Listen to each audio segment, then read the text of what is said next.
Praise be Jesus and Mary. I ask you, is it that Jesus said to them, I ask you, is it lawful to do good on the Sabbath rather than to do evil?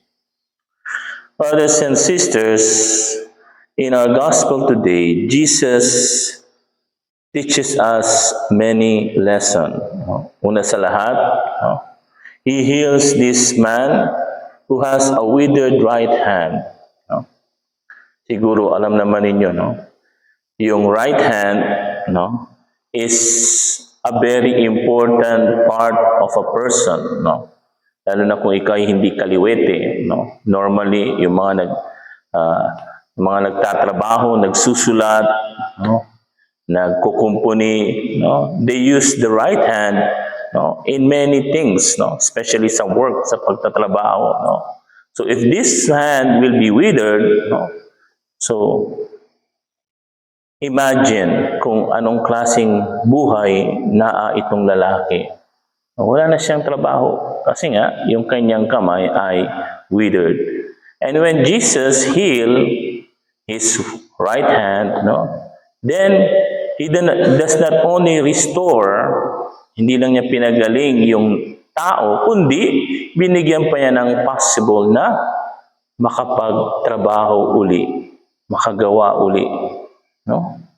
And this is interesting because God heals us and God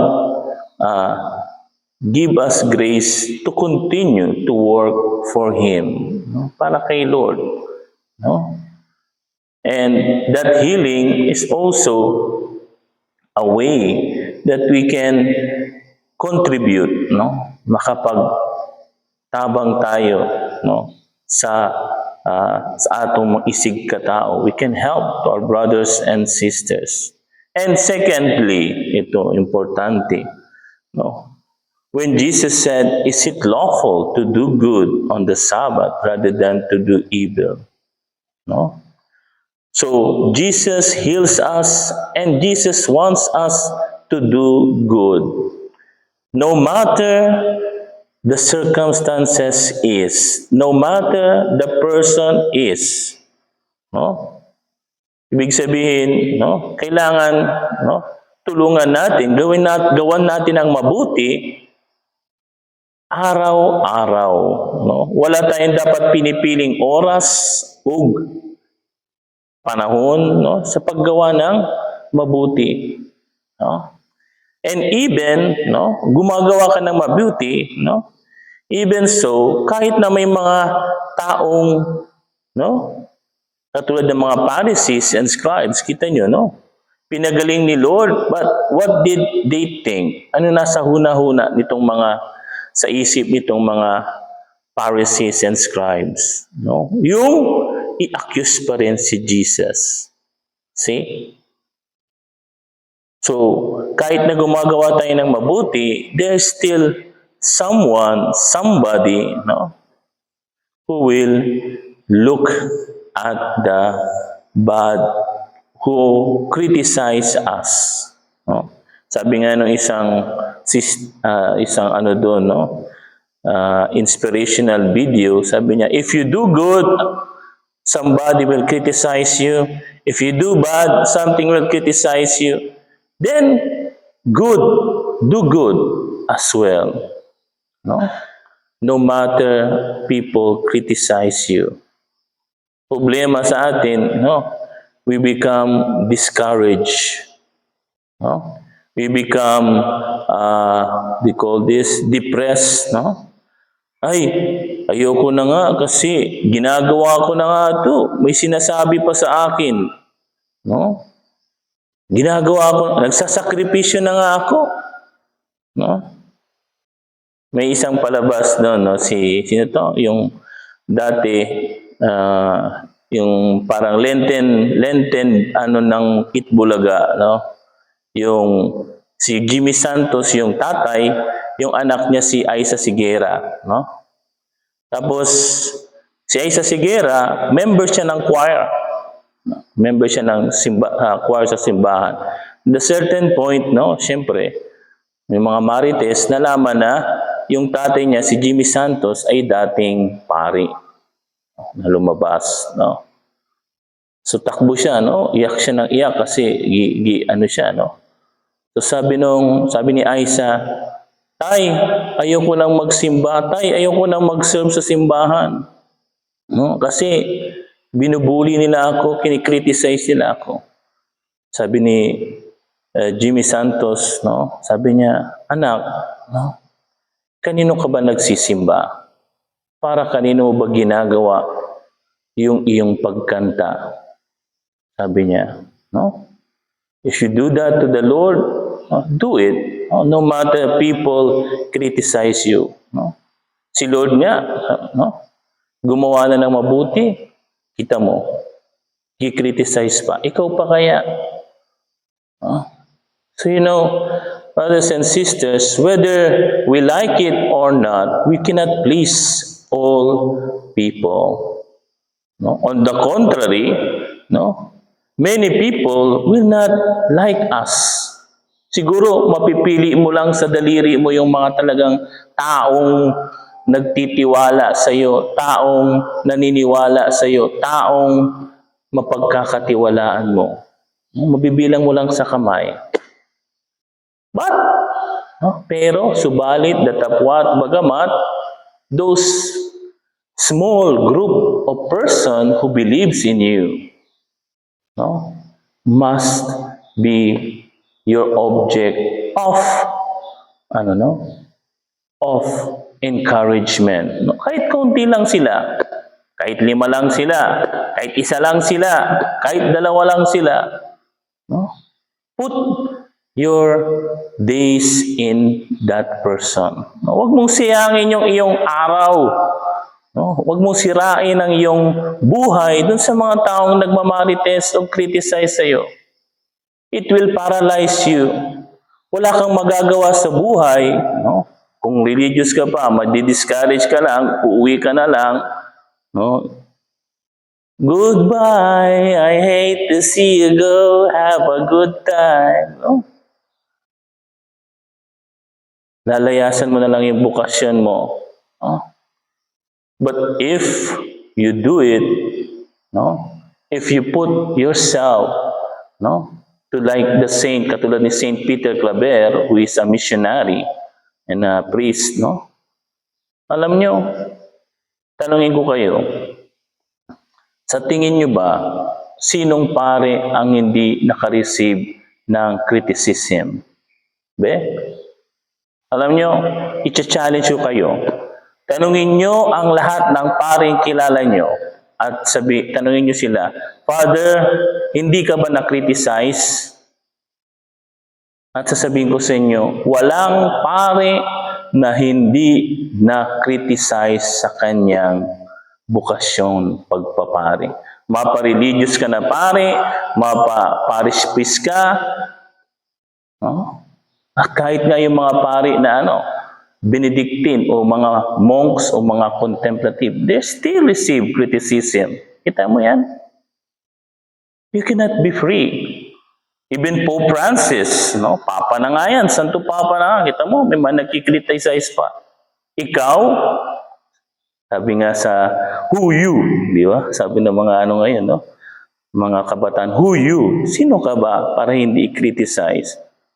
Are you perfect? No? Sabi nga dun sa isang video, no? We must accept criticism because kitang tanan, di naman tayo perfect. No? Okay lang yun na makriticize ka kasi hindi ka naman Diyos. You are not God to be perfect. You still have many things in you, no? Na pwede mong i-correct. Pero ang tanong, anong gagawin mo dun sa criticism? Yun ang problema sa atin. No? How do we accept criticism? Yung iba, no? Either You will run from criticism, no? Iba tumatakbo sa criticism. Ay, ayoko na. Ayoko na diyan. Di na ako pupunta diyan. Di na ako magsisimba diyan. Di na ako diyan sa Franciscan, no?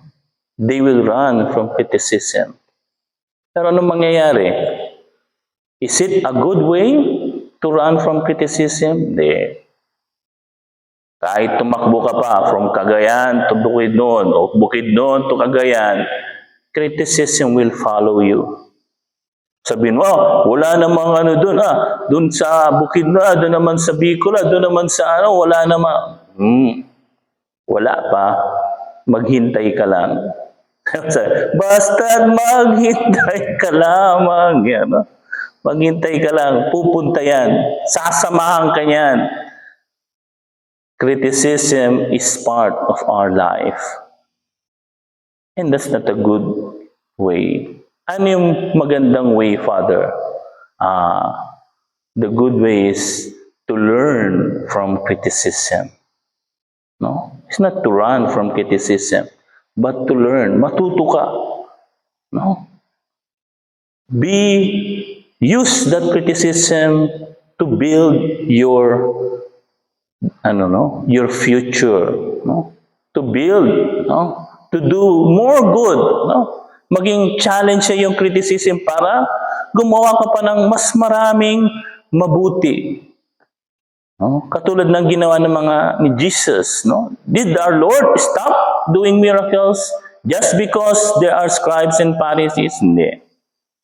Sinabi ba ni Lord, ay, halika na, hindi na kita pagagalingin, uwi na tayo. Kasi may mga, may mga scriba, Pharisees na mga, nagkriticize sa atin. No. Did Jesus do that? Did He run from criticism? No. What did Jesus do? No. He affronted, He learned from it and said, stretch out your hand. Pinagaling niya. He learned from criticism. He do the good that must be done for the glory of God. Kaya, brothers and sisters, kung meron mang nagkikriticize sa iyo ngayon, kung meron mang nagmamarites sa iyo ngayon, kung may mga nagdi-discourage sa iyo ngayon, learn from them. And use it to do more good. Yan ang sikreto. Do good more. Because the more you do good, the more you will focus on what you are doing. Ayan ang problema. Kaya tayo nakafocus sa mga nagkikriticize, mga marites sa atin. Kasi, gamay lang. Or, hindi tayo zealous sa paggawa ng mabuti. That's why, kapag kakaunti lang yun, tatamad-tamad ka o kaunti lang yan, yung focus mo, hindi na dun sa ginagawa mo, kundi sa mga tao.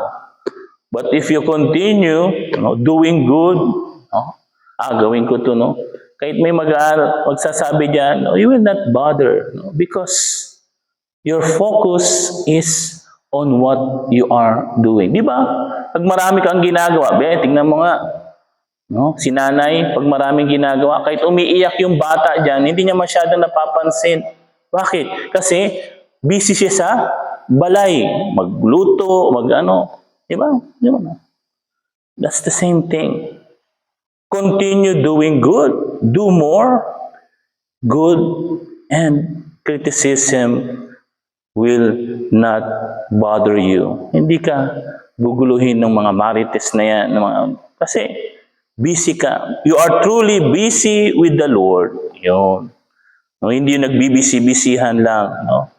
Maraming tao nagbibisi-bisihan lang. Kunwari busy pero wala naman talagang ginagawa. So let us ask St. Peter Claver and our Blessed Mother we celebrate the feast yesterday, to help us learn from criticism, do more good, focus on the good we do.